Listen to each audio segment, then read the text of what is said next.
Kia ora tātou. I'm going to open us with a karakia while we wait for people to finish filtering in. Mai te tohirangi ki te tohi nuku. Te aho I roto, marama I roto. Tupu Māori ora, ki te whai ao, ki te ao marama. Haumi e, hui e, tae ki e. Kia ora mai tātou katoa. Welcome to this session of the Science Communicators Association New Zealand virtual conference. We are welcoming here today a really incredibly talented guest speaker. So pleased to see those attendee numbers ticking up as we speak.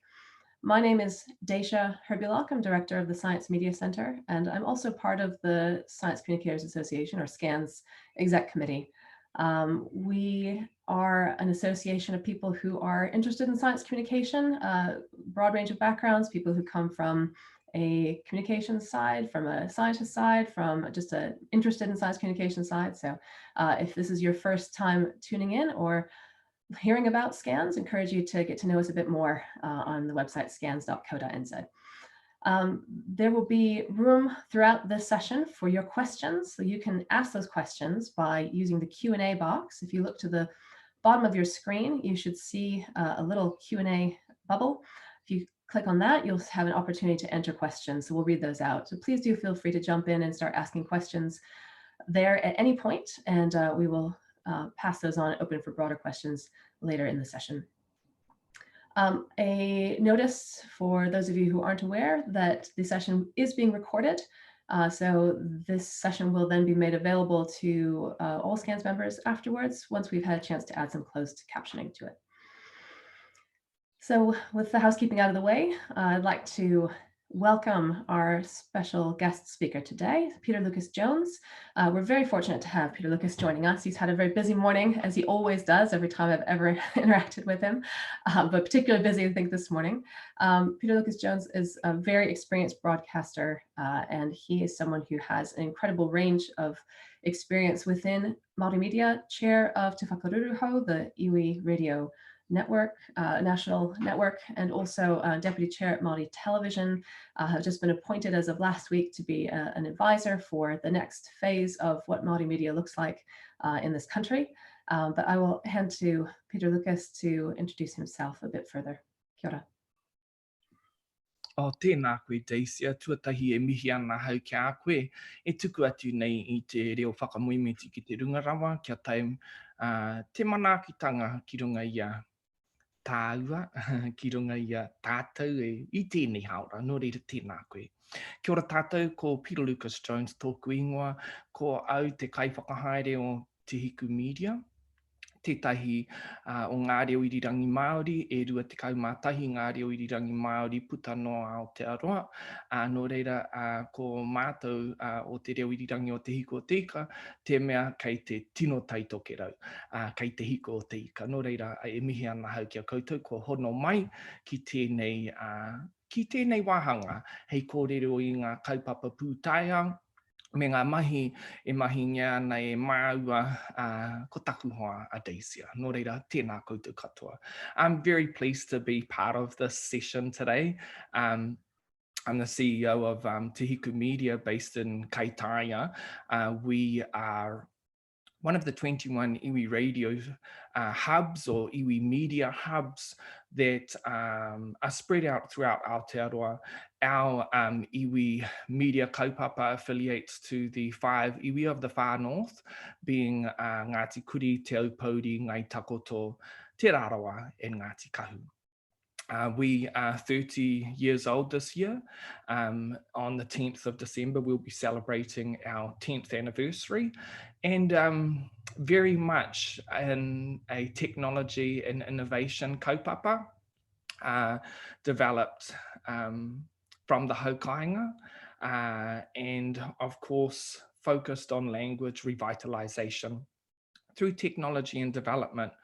And so we've been part of a movement, and our achievements are very much a monument to the efforts that were part of the critical Māori rights movement, 1970s, 1980s, 1990s, and as we all move forward, talking about Mātauranga Māori, the future as well. So that's a little bit about me. Very pleased to be here with you guys. I guess Mātauranga Māori is something that's growing in interest, not just amongst our own whānau hapu and iwi who have been alienated as a result of various policies, government policies, colonisation at large, but also non-Māori, and looking at how Mātauranga Māori can inspire the way in which science and innovation, development and all that sort of stuff can become part of a preferred future, not just for Aotearoa, but those of us that make up the fabric of Aotearoa. Nō reira, tēnā koutou katoa. Kia ora, Peter Lucas. That's excellent context for our discussion today. I just wanted to cycle right back to the beginning and ask you a little bit about your perspective on science. From where you sit at Te Hiku, from where you sit in Kaitaia, and just what, maybe even from as far back as your first impressions and how your perspective has changed over time. Oh, let's unmute you. Oh, Taiwan. Sorry. Come on. Well, I'm hardly a scientist, but I do have an interest in science. I mean, Te Whakaruru Hau o Ngā Reo Māori was formed in 1991, and by virtue of its whakapapa, we're an organisation that's committed to the revitalisation of tikanga Māori, that's Māori culture, and te reo Māori. And I just want to add a little bit of context before I really answer or respond to that question, Dacia. The 1989 report of the Waitangi Tribunal on Y11, the te reo Māori claim, and of course the outcome of the 1994 Privy Council case regarding the sale of state-owned broadcasting assets, it had far-reaching consequences for Māori language and broadcasting. And the reason I mention that is because it gives us an idea of how long our kaupapa has been involved with science and innovation and technology. We talk about broadcasting. Broadcasting is not just about faces on screens, people speaking into microphones. There's an innovation and development part of broadcasting that sometimes gets forgotten about. We think about the importance of innovation and development and how that goes hand in hand with broadcasting today. But we've been walking that walk for 30 years in our community now. And before that, we were already out there recording stories. We were already out there recording Mātauranga Māori. Many people will say, in fact, a couple of people that don't come from our iwi and, a couple of people that don't come from our area had mentioned how, from their perspective, learned kaumātua didn't record their kōrero.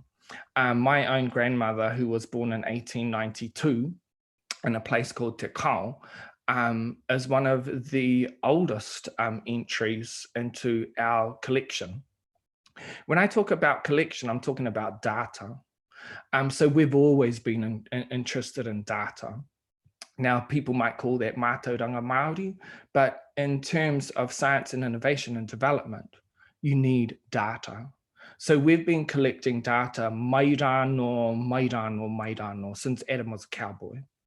And when we take ourselves back to the content of that data, we are reminded that as the iwi radio network, we create the largest amount of Indigenous acoustic data every day, anywhere in the world.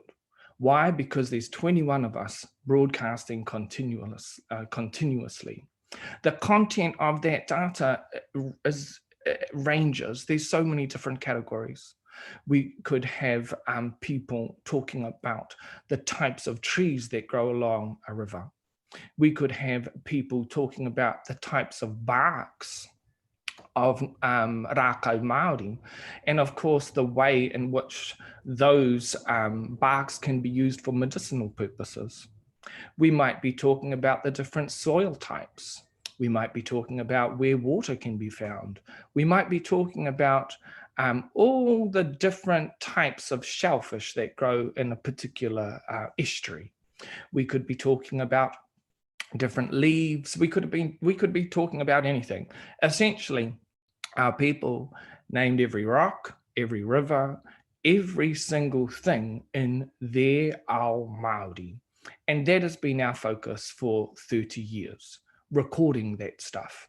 And that's because we understand how important it is to have control of your own data. Now, data sovereignty is very much a part of our perspective when we think about innovation and development. And why, people ask, why do we not, why aren't we cheerleaders for open source? Well, it's not that we're not cheerleaders for open source, it's just that most of our people do not have the tools or have had the experience or education that enables, I guess, the opportunity that open source provides for people that are privileged. And so we take that context and we think about what does open source with a focus on whānau hapu and iwi development look like. And that's where we've been going with licensing data. And that's where we've been thinking when we talk about these data sovereignty issues. And people, again, they ask why. And the reason why is because the Māori economic development, from our perspective, starts with encouraging Māori participation in the ICT sector. And from our perspective, access to Māori language and culture through ICT is a very important part of what we've been doing in the past, what we're doing now, and what we're doing going to be working on in the future. The reason I say this, Dacia, is because what interested in me most about science was that te reo Māori and tikanga Māori. And not only what we had to offer the world, but what we had to offer ourselves. Because when we think about it, the long-term objective always was to create high-value jobs. Not for other people, for our own people. Because we've been at the bottom of the heap for a long time. And so when we talk about open source, it's kind of a little bit different for us, particularly in Aotearoa, because we're reminded that the average salary here is $21,000 a year. So when you think about all those sort of facts, I guess we're compelled to think about developing opportunities, economic opportunities, and in a way that advances our whānau hapu and iwi members into an industry that are not just the users of third-party tools, but the developers, the architects of those digital technologies. And to provide a platform for that, we have developed a kaitiakitanga license. And that kaitiakitanga license is about being a guardian of the data, because we don't believe that we own the data. The data belongs to us, and we belong to it. This kaitiakitanga license, we want to come back to this. I think it's something that people on the call probably have a lot of questions. We can explore that in a bit more detail. Really, yeah, reka rawa, all of the context that you around, I can see for you, it's really clear, the weaving together of those strands. So the Mātauranga Māori and science, there isn't a division there. Do you think that's a widely shared view, though, amongst people in your rohe? Like, do people feel when they hear the word science, does it carry with it any connotations that are there, any baggage that would be useful context for people to be aware of? Do you see a division between these two concepts, or are they woven together quite clearly in terms of people's perceptions? I think it changes for everybody. I mean, everybody's at their own place in terms of development, their own personal development, whether or not they've had the opportunity to even explore what science means to them, what it means as an individual, what it means as being part of a collective. I think science is often regarded as, pūtaiao. Mātauranga Māori is often regarded as Māori knowledge. Kōrero tuku iho is often regarded as Māori knowledge that is passed down from generation to generation. So I think the context changes, but reminding ourselves that science has many faces, I think, is an important part of the journey. In terms of Māori language revitalization, the particular science that we've grown in interest is machine learning and artificial intelligence. So we're talking about natural language processing, because most of our iwi members do not live at home today. Regardless of where you go throughout Aotearoa, many of our whānau hapu have migrated to urban centres as a result of needing to find opportunity. So in my particular area, at least 86% of our people do not live at home. So science is a way of keeping us interconnected.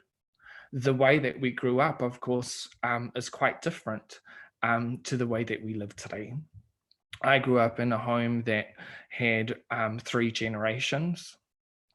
We lived next to our marae.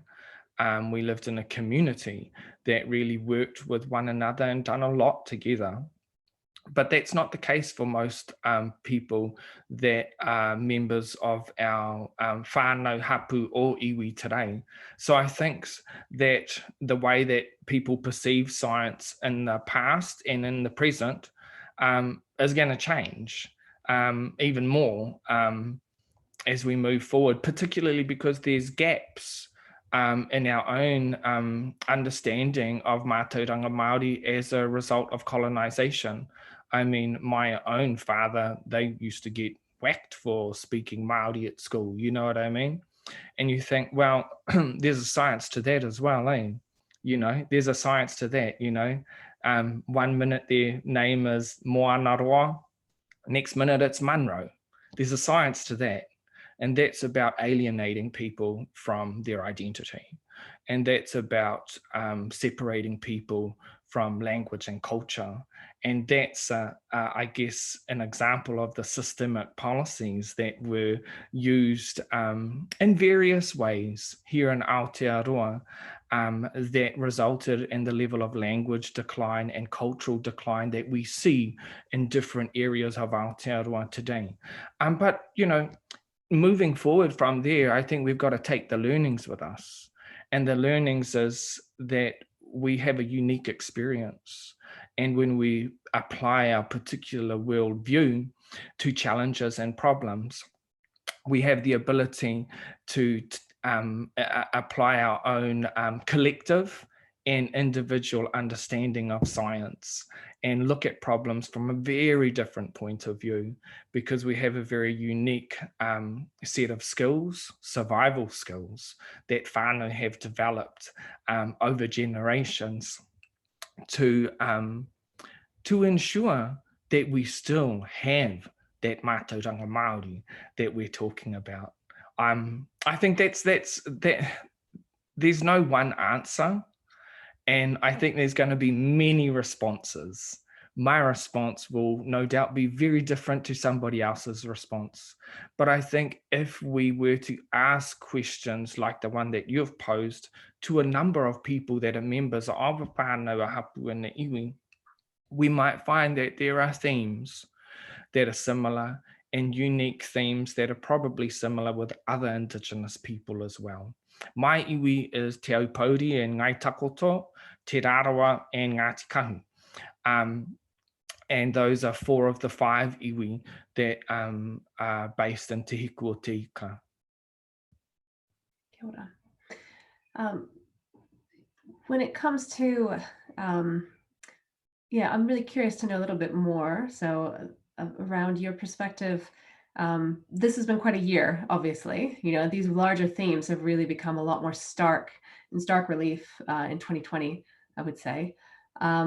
And so from your perspective, you know, what are the kinds of, earlier this year, as news of the pandemic was spreading and as, you know, information was coming out of Wellington to your community, what was it that you were, you know, what were the themes that you were hearing from people in your community, and what was this perspective from the far north?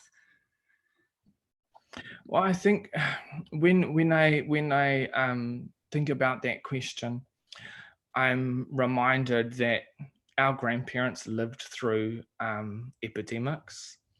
Our great-grandparents were wiped out by them, particularly because as Māori people, I know at least 2 of my great-grandparents died in epidemics. My grandmother raised her younger siblings as a result of, you know, parents passing away, whole communities just being wiped out, mass graves, you know what I mean? So all that's in living memory. And when people talk about pandemics, I mean, I think it raises different ideas, connotations, and different cultural memories for different people, particularly in our area. It meant a lot of change. We've got 47 marae in our rohe, in our wider rohe, and that's across a number of iwi, but it's it's an area up here that has a lot of marae.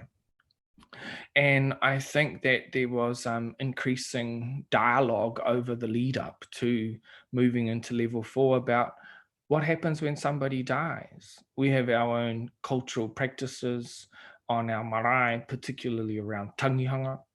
And there were some marae that closed before the level 4 came into being, the level 4 lockdown. And the reason for that is people wanted to keep their communities as safe as possible. It was unusual because the marae are so active, not just as meeting places, but as, I guess, sentinels for cultural integrity, as monuments to the tikanga and the kaupapa of that particular group of people. So all of that and the conventions that were being considered as new conventions caused anxiety. It caused people to become increasingly worried about food security, access to kai. We don't live in the city. We live in the very far north. And we were mindful that a lot of people were going to run away from the city and probably want to come into these areas that were considered to be safer areas to be. But with the idea of them coming into the area, you also got to be mindful that they could carry the very thing that we're all trying to keep ourselves safe from. So there was a lot of thought, there was a lot of dialogue, there was a lot of conversation, and then there was decision making. And the decision was that there were going to be road checks, safety checks along the road. And so we had particular kaitiaki that were tasked with keeping our areas as safe as possible. I remember on day one of the lockdown, I mean, I live in a place called Taipa, right up north. And there's all of a sudden there were people with trailers with boats on them. There were caravans. There were all sorts of people. We also noticed that when we did go to the supermarket, just out of interest, you know, there were people that were not from here. So they were coming from more affluent areas and buying up everything because they could. People around here generally buy for a week because that's what their circumstances allow for. So all of that sort of stuff had to stop. And when I think about it, I take my hat off to those community leaders for acting with some urgency, because that helped to alleviate anxiety. I think moving out of there, the levels of anxieties have decreased significantly, but moving in to that level 4 and even out of level 4 into level 3, anxiety, community anxiety needed to be managed carefully. We done a lot of packing of kai down at our respective marae, and that was really important because when people live in rural areas, it's not so much that they can't get access to kai, it could be an issue. And so that whole food security and access to food issue was being met by members of the community. We had people packing food, and then we had people taking the food out. And of course, you need to have people that that are recognizable. You can't just send anybody out to some kuia or some kaumatua and just expect them to sort of like go, yeah, come inside. No, no. There's a place. We've got a protocol. And so everything had a protocol around how you pack the food, how long it has to sit for, how you place the food, and how you let somebody know that that food has been dropped or those essentials have been dropped off for them. So those particular people that were marae committees done an exceptionally good job. And I think that's an example of community leadership. That's a special example of, I guess, community problem solving as well. And again, there's a science to that because it's about applying cultural knowledge and in a cultural context. I don't think the government would be able to duplicate what marae committees did over that time. And strangely enough, it happened at a time when the marae connectivity program was just about to be rolled out. So we had a whole lot of online hui taking place. Online hui, and it got to the point where, I mean, like, I was just over it. I was just like, it felt like I was in the time warp, auntie, no, press the mute button. Not, can someone please, like, uncle, yes. But what I'm saying is, like, people understood how important it was for business continuity to continue. And so we kind of like rose, I believe we rose to the occasion in such a way that everyone's digital skills were increased almost overnight. And the ability to have that happen in rural communities was really important, because all of a sudden it meant that through this interconnected way of maintaining community, we were able to maintain business as usual. One thing I want to mention is tangihanga. So we were lucky; nobody died from our marae during the COVID lockdown, but there were some whānau from some marae that did experience that. And all I can say is how aroha it would have been to lose somebody through that time, particularly when your own cultural practices are not allowed to be to be practiced in the way they ordinarily would be. So we had programs all across iwi radio that were helping people to think through the situations that could arise and arrive at a solution that worked for them. I recall a few of our kuia talking on iwi radio saying, don't ring anybody until you have spent enough time with your loved one. Kia ringihia te whare tū pāpaku, te pirihi mana rānei, ko haere mai rātou, kua mauria te tū pāpaku ki te whare tū pāpaku, e kore rawa koe ki te i taua tū pāpaku, taino ki te wā ka nehua taua tū pāpaku. So they were really giving people some good advice from experiences that they had lived through, saying, spend e noho marika koe I roto I tau bubble. Kia noho marika koe ki roto I tau bubble me tau tū pāpaku, kia whai wāhi koe ki te tangi atu ki taua tū pāpaku, kia noho marika koe ki tō bubble mo tētahi wā. Ka mutu tērā, ringihia te pirihi mana, ringihia te whare tū pāpaku, engari kaua e mahi tērā mahi I mua I tō noho ki tō tū pāpaku. You got to spend time with them in your bubble. And everyone had their own approach to dealing with that. But I thought that was marvelous that we had our elders on iwi radio sharing their perspective. Not telling people what to do, that's what they do. What they do is what they do. But sharing a perspective, because grief can have a massive impact on communities.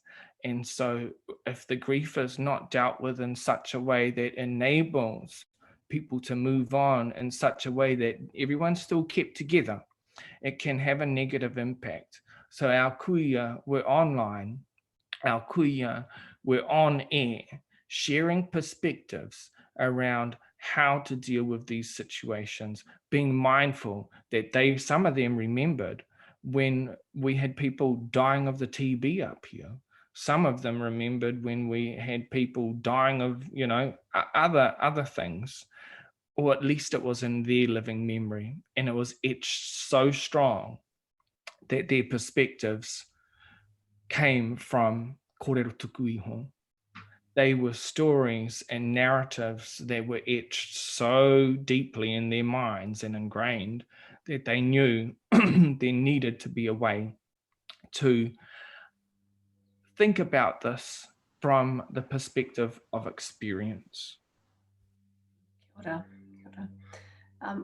I want to come back to a theme that you've raised there around the importance of who communicates.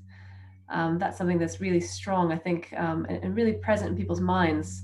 I think a lot of folks within the science communication community are often spending time thinking about the content of the message that they're wanting to get across and spending a lot of time in that space. But that other question about who actually is it that communicates it and the impact that has. I wonder if you had any further thoughts on that. It's certainly come up as a theme in terms of our discussions around expertise around who is it on the other end answering those questions that has relevance.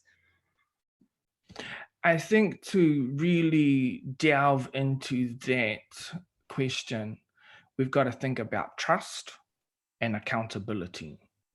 And so kaitiakitanga and manakitanga, they go hand in hand. And when we think about those matters, we think about who is the best person. Because if I say it, if somebody else says it, if someone else says it, it may not get the right response. It may not elicit the response that we're looking for. But if we find someone over here that says it, we might find that it elicits a completely different response. And I think that our strong haukanga and community connection and our, as iwi radio, we've been around 30 years. So that's 30 years of getting it wrong, 30 years of being corrected, 30 years of being told off, and 30 years of getting it right. And along with those experiences, what happens is people grow trust in you. Why? Because they know that if you get it wrong, they're going to see you at Pack and Save. Hey, and they're not going to hold back. They're going to tell you to your face. They're going to see you at Parekarakia. They're going to see you at the marae. They're going to see you walking down the street in Kaitaia. And good, bad, and otherwise, messages will be communicated. And from that comes learning. But also from that comes an amazing opportunity to grow trust. And I think it's important to mention that, you know, the 21 iwi radio hubs are increasingly moving toward providing not just analog messaging, but digital messaging through digital technologies. And with that, they have the opportunity to provide, I guess, a cultural perspective in the way that messages are broadcast or how people access those messages. One of the interesting things about the accountability is it means we have to ensure that we at least do the right thing wherever possible where decision making is concerned. And that's because if people don't, they are held accountable. And that's because the best interest of the collective has to be first and foremost, not the best interest of the individual, the best interest of the collective. And that's a totally different way of thinking. And it's hard to duplicate or learn that way of thinking without being part of a collective. And that's just my own perspective. I don't think it's something that one can just sort of read about. It's something one has to live. And I think that was the special experience that all the different people, all the different rōpū that were involved in the way that Māori were dealing with this pandemic, they brought something really unique. We brought something really unique. We brought the ability to identify who was best to communicate a message. And I think that's an important piece of information because, like, quite often, you know, world-class messages are not appropriate in our context. You know, like sometimes the way that the government provides messages and messaging is not appropriate in our context. We were getting absolutely smashed by messages coming from the government, wanting to play them on iwi radio and stuff like that. But we've got to be really careful about how we decide when and if a particular message is appropriate, because what's appropriate for one community may not be appropriate for the other community. And when one's coming from a place of privilege, it's quite different to when you live across a number of bubbles. And that's, you know, if you've got your kuia or your kaumātua might live with you this week, and then they live with another whānau member next week, you know what I mean? Māori people live differently. So how do you educate someone, or how do you educate yourselves how to live across bubbles when you don't have the privilege of just being mum and dad and the kids living in the house. And I think that's an important part that sometimes gets forgotten about, is that we live in communities. We don't just live in as in the same way that lots of other people live. And so that was an important part, to make sure that your kuia or your kaumātua was always getting the utmost of care. Because that's how we operate every other day, so it shouldn't have to change. So Susie Wiles helped us out there. Sean Hendy helped us out there. You know, there were lots of Māori academics as well that helped us out there.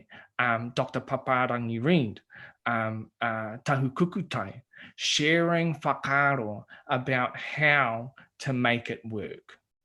And that was special. And I think being able to have a lot of different perspectives that complemented one another made the solution a heck of a lot different to what it could have been. Great. Hey, that's fantastic.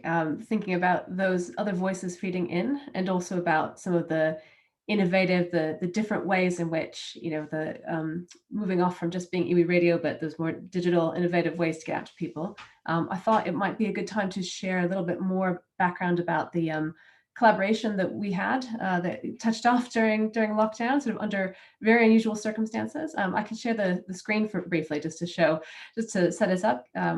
So bear with me here. So this is Te Pūtahi, and this is the intro to it.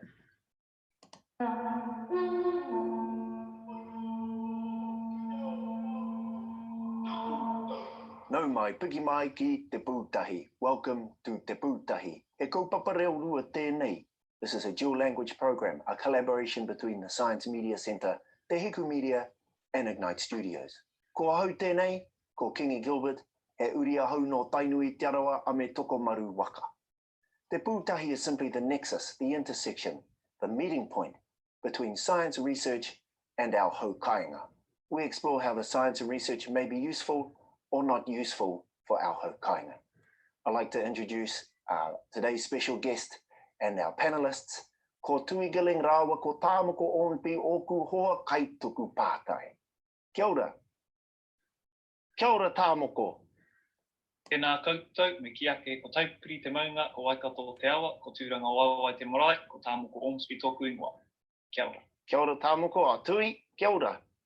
Tēnā koutou e te iwi, ko tui giling tōku ingoa, ko te whānau a apanui te iwi.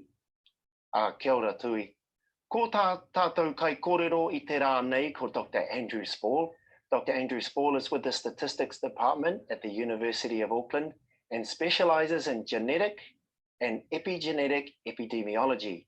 Andrew is a founding member of Te Mātauranga, the Māori Data Sovereignty Network, and co-authored the paper Inequalities in the COVID-19 Infection Rate. E pēhea ana, Dr. Andrew Spall. Ai ana, kia ora hui mai koutou, ko Andrew Spall toko ingoa no Ngāti Apa Rangatane me te Raroa. Kia ora, Andrew. We'd like to get to know a little bit more about you, your hau kāinga, your tūra. Kia ora. So just a little bit of a taste there, if you'd like to see the rest of it. That's all available on Hiku Media's website. Peter Lucas, if you want to just give us a bit more context for how did this this collaboration come into being, and sort of what were the goals that we had for it? Well, it really was collaboration. And I just want to say it was wonderful to have Kingi to front that, Kingi Gilbert, and of course, and the team there that he pulled together. How it all sort of happened was Sean and Kate gave me a call, put me in touch with Hannah from Te Pūnaha Matatini. So yeah, having a chat with Kate, having a chat with Catherine, and then getting in touch with you. And I think it was timing. Everything's about timing, and this happened at the right time. we knew that things were not looking good with the data modeling in terms of what things could have looked like if we didn't go into lockdown. The situation here in Aotearoa could have been very, very different. But having access to fact-checked information is hugely important, particularly for communities that had identified a lot of misinformation being floated online, being promoted online, and in terms of what COVID actually was. We needed to knock that on the head from our perspective. So joining up with the Science Media Centre as to Hiku Media, identifying a production team that could produce a 12-episode series about a range of science topics that just raised awareness, that raised questions, that raised a level of consideration for in our audience, which is primarily Māori, in such a way that it started to encourage people to seek out more information. And I think that was the collaboration, was really how do you inspire that in somebody?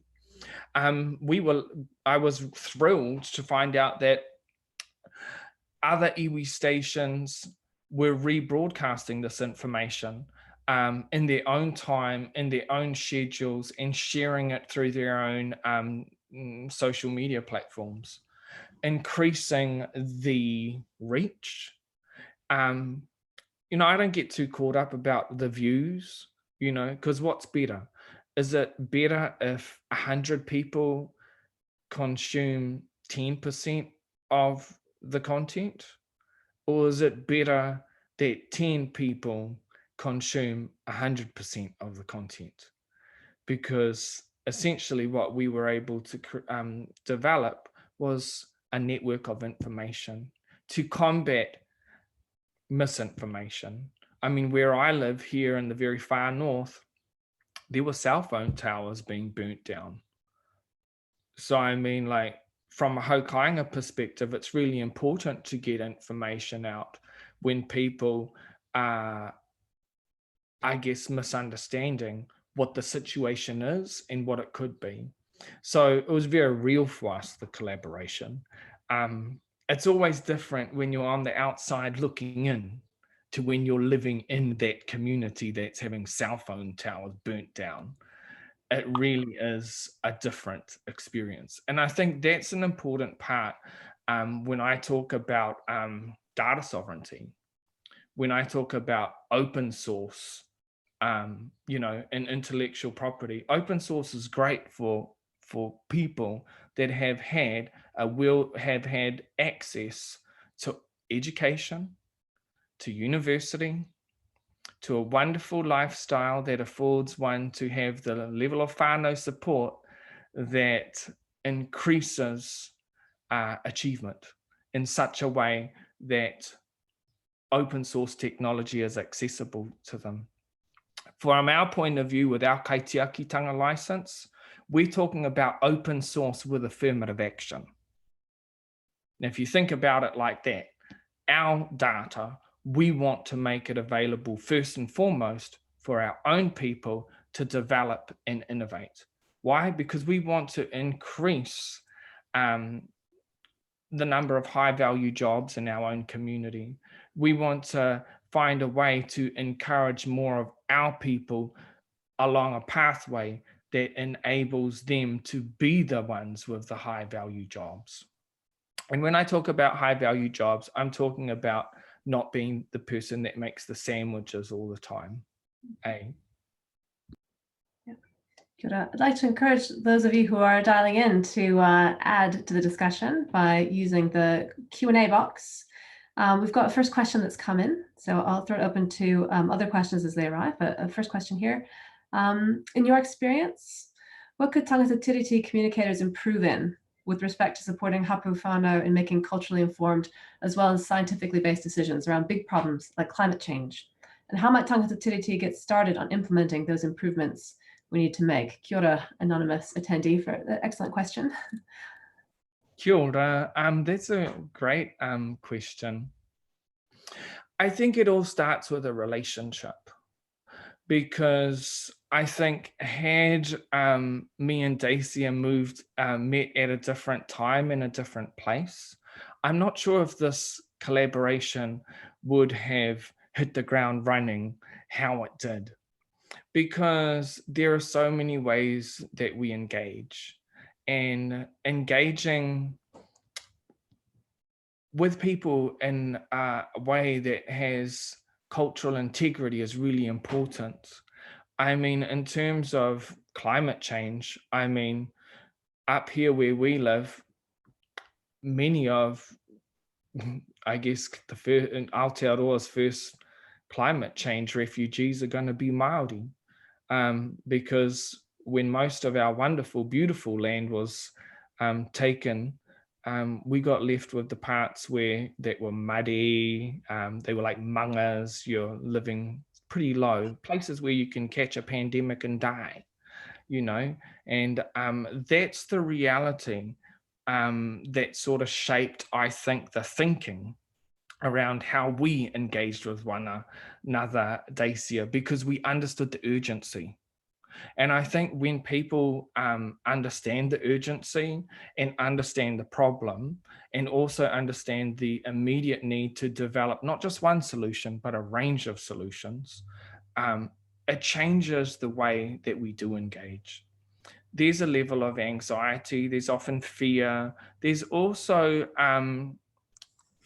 sometimes people are worried because they don't actually understand what the problem is. So to answer your question, I'd say the best way to improve is to improve the way that one engages, because that's where the whole, I guess that's where things start, is with the engagement. If the engagement starts with a level of integrity and also recognizes the importance of those that you're wanting to engage with, I would suggest that it needs to come from a values and principles approach. What are the values and the principles of those that you want to engage with? To be honest, Māori have had a lot of negative experiences historically with the media. I mean, there's always been when we think about all the anti-Māori themes in media, the anti-Māori themes in media are horrific. We always become more aware of those in the lead up to Waitangi, so we can look forward to that again in January, and of course on Waitangi week. But we're also mindful of the impact that anti-Māori themes have around treaty settlements. Everyone has this idea that treaty settlements are something that they're not. And quite often what we find is we just get a first right of refusal to buy our land back, with a few crumbs that have been given by the government to facilitate that process.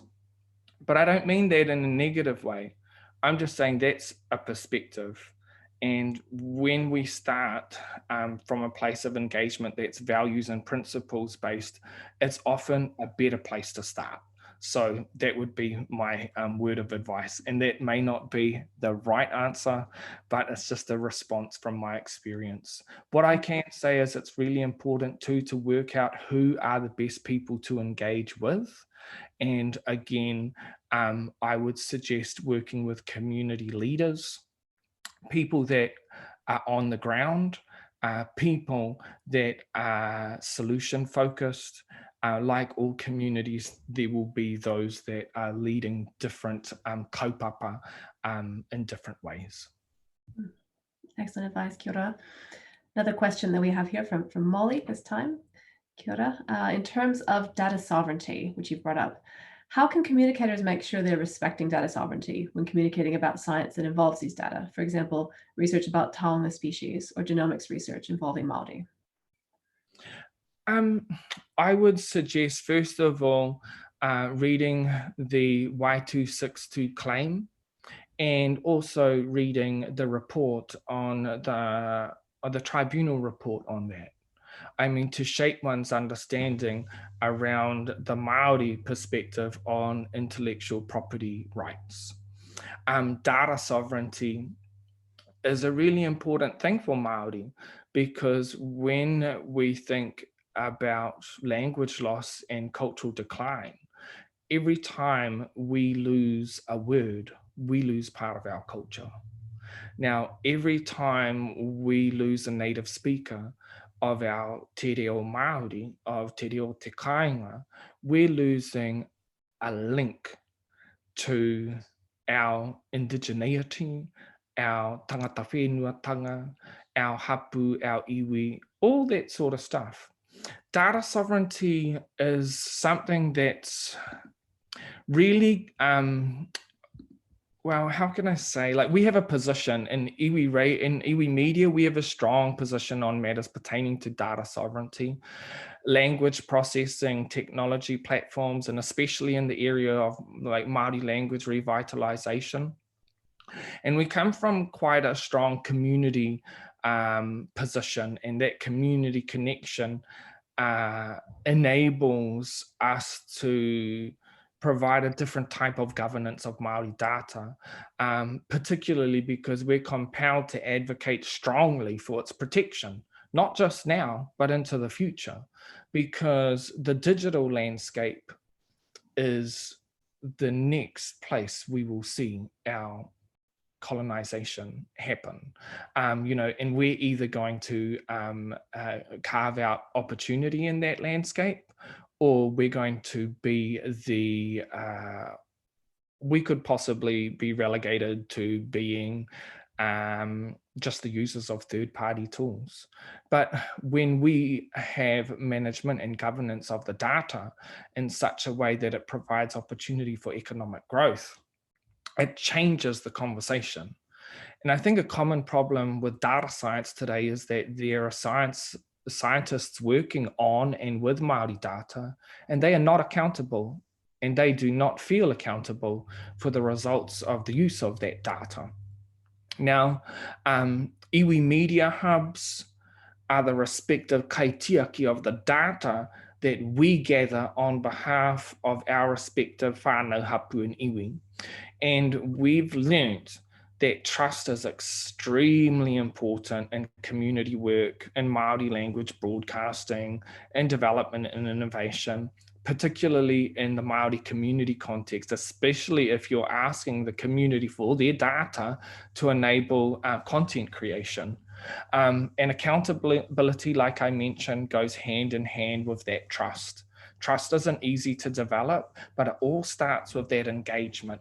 So I would get back to the engagement and that values and principles approach to engagement, only because that would guide the way in which, for example, research about taonga species or genomic research involving Māori, I mean, that is something that I'd imagine would need to be quite an in-depth conversation with whoever it was that were the kaitiaki of that data. And I think it's really important to remind ourselves that